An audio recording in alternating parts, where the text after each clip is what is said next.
c'est une idée de la sœur Regina, il y a déjà bientôt 40 ans. Au lieu de faire venir les villageois qui doivent venir de très loin parfois, consulter le médecin à Rotakupam dans notre centre, qui est parfois très loin, nous allons au-devant d'eux. Et donc, cette équipe de 5 postes fait un village 3 fois par semaine, donc un village différent à chaque fois, le mardi, le jeudi, le vendredi. Et donc, en 50 semaines annuelles, c'est 150 villages qui sont visités, environ 100 patients sont consultés, donc ça fait 15 000 consultations par an, entièrement gratuites bien entendu. Le poste que vous voyez là, c'est le poste de kinésithérapeute. Le kinésithérapeute reçoit les patients et leur donne des exercices. Vous voyez là par exemple, ce monsieur souffre d'une paralysie partielle de ses membres. Et puis à gauche, nous avons une dame qui vient d'amener son fils qui est gravement handicapé et que le kinésithérapeute va recevoir pour lui donner des exercices. Alors, le deuxième poste vers lequel je le dirige maintenant, c'est celui du médecin. Donc vous voyez, il y a une longue file d'attente de dames à droite et puis quelques hommes à gauche. Et le médecin ausculte les patients, discute avec eux et leur fait une prescription médicale, pas de traitement de fond, des traitements symptomatiques. S'il détecte une maladie grave, bien entendu, il les orientera vers un hôpital. Le troisième poste est celui de l'infirmière. Voilà, maintenant elle va prendre l'attention de cette dame. Ensuite, le quatrième poste, c'est celui-ci.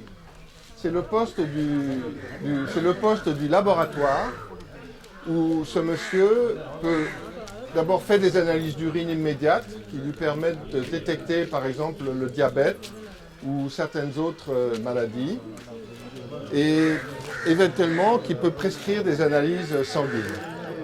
Enfin, le cinquième poste, c'est celui de la délivrance des médicaments.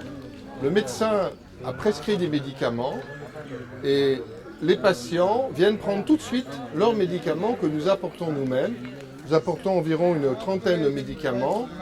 Là encore, des médicaments de traitement symptomatique, pas de grand traitement de fond. Au cas où une maladie grave existe, alors on l'orientera vers un hôpital ou vers le centre de soins de Rotakupam.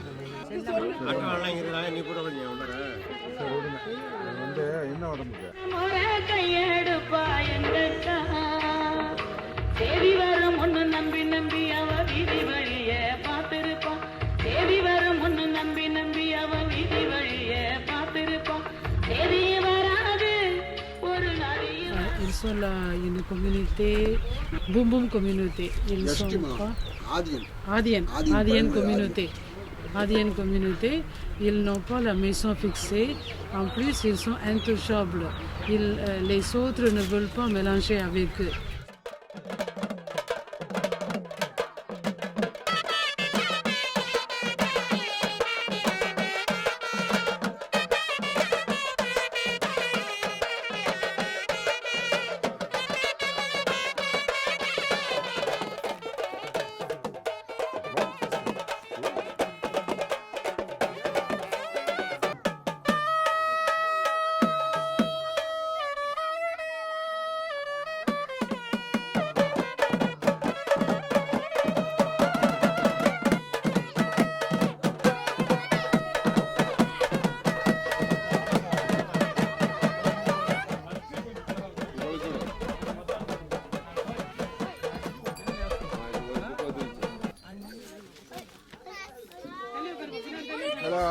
Hello. Hello. Là, nous avons la classe des plus grands enfants et là-bas, les plus petits. C'est le HRC qui a construit l'abri pour faire l'école, mais c'est eux qui, en payant 10 roupies par enfant, c'est eux qui se sont payés eux-mêmes l'éclairage. Très important. On les aide, mais ils s'aident eux-mêmes aussi. Ça, c'est très important. Can you count after 10? 10, 9, 10, 10, 10, 21, 22, 23, 24,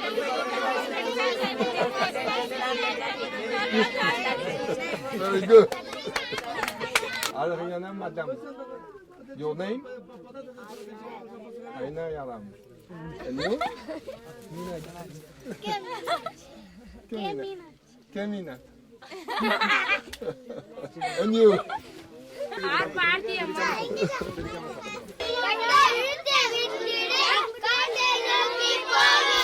C'est bien, on travaille. Alors, on va les faire compter. 1, 2, 3,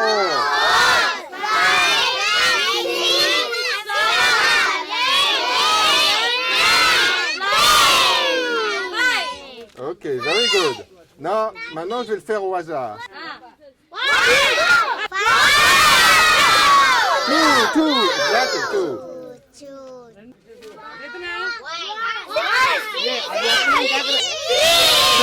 Yes, very good. And now?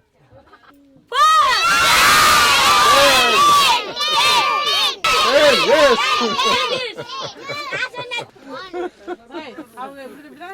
Now we're gonna try in French. 2, 3, 4, 5, 6, 7, 8, 9, 10. Formidable! Oh, ils sont bons! Bravo les enfants, très bien. Très très bien. C'est très bons enfants. Vous allez réussir.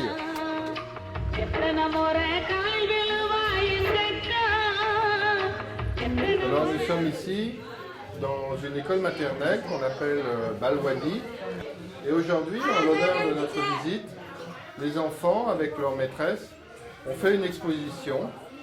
Et cette exposition montre les légumes, les fruits, les protéines avec la maison, la banque, le jardin, le bateau. Et ça, ce sont les épices et les fleurs. Un cirque. Là, c'est la basse-cour. Là, c'est la crèche. Les dessins, enfin les coloriages par les enfants des Balwadi, oui.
Bravo!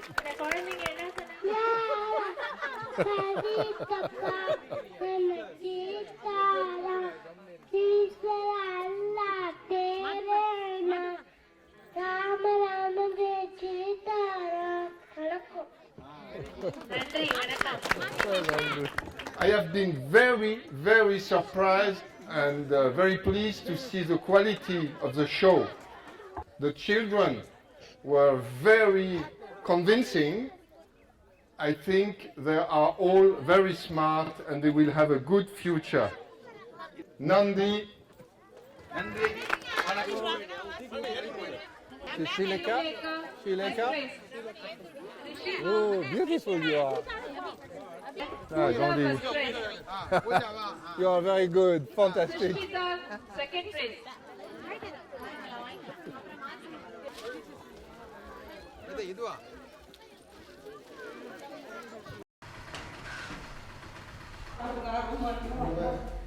Oui, ma soeur, depuis combien de temps avez-vous ce centre d'hydrothérapie? Depuis l'année dernière. Très bien. Donc c'est un nouveau service offert par le HRC aux enfants handicapés. Et donc vous travaillez 2 jours par semaine, 15 enfants par jour, pendant 2 jours, donc 30 enfants par semaine et une semaine sur 2. Alors ces jeunes filles sont des étudiantes qui vont devenir plus tard hydrothérapeutes. Et donc elles regardent le travail qui doit être fait.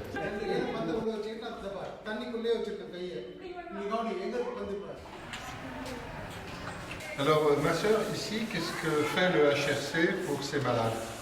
Il y a des personnes qui viennent avec la plaie. Donc, ils viennent prendre le traitement. En plus, il faut faire le pansement tous les jours. C'est comme ça que ça va guérir. Une fois que ça guérit, après ils s'en vont.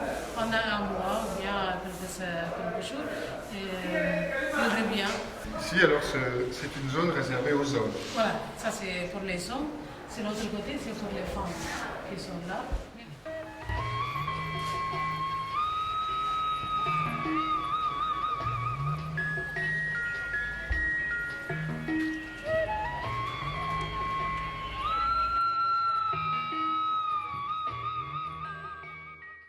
Elles viennent quand elles sont enceintes de combien de mois ici? Dès 2 mois, ça commence à venir. 2 mois. 2 mois, on fait le scanner. Et après, chaque 3 mois. Il y a un médecin gynécologue? Voilà, gynécologue qui va venir maintenant. Une fois par semaine, tous les vendredis qu'il vient. Yes, sir, the government data. He will report to them for the government data. And one more, the Ramamurthy will give them the TB report, TB patients report. The person in charge, Sister Dorothy, what is her own view about which department needs to be developed most? Physio department. Physio department. Disabled children. But now what second point we did is that for them to earn their livelihood every day, we are inducing them to have we are encouraging the vegetable farming. That is the third page. 4 field workers. The third page, sir, third page. சொல்லிக் கொடுக்க போகிறோமோ அந்த ஸ்கில்லை வந்து நம்ம இங்கே பிஹேவியர்னு சொல்லியிருக்கோம். ஏற்கனவே பார்த்தோம். இன்னும் தொல்லை தெரியுமா, பயங்கரம் அடங்க மாட்டாங்க, அப்படி இருப்பாங்க. அதனால் எந்த விதத்தில் இன்னைக்கு கல்வி கொடுக்குறது. Ici repose sœur Marie-Régina Casabon. Après une longue vie au service des autres, née en 1910, elle est morte en 2012. Elle a été envoyée comme sœur des missions étrangères en Inde en 1946 et elle a fondé avec le docteur Emrix un centre de traitement de cette terrible maladie qu'est la lèpre.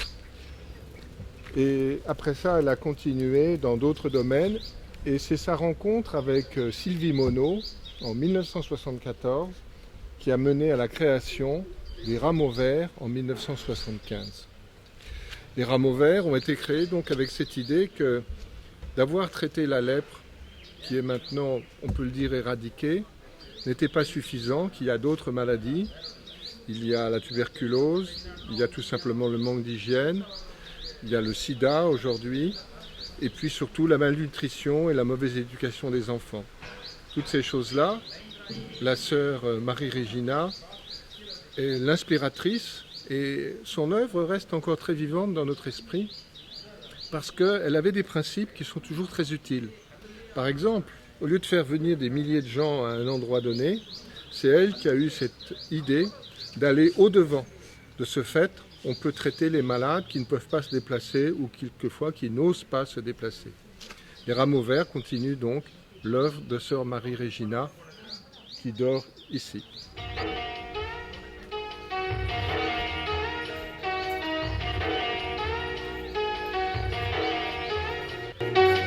எத்தனை முறை வெட்டப்படுவா எங்கக்கா எத்தனை முறை காப்பி கொடுப்பா எங்கக்கா எத்தனை முறை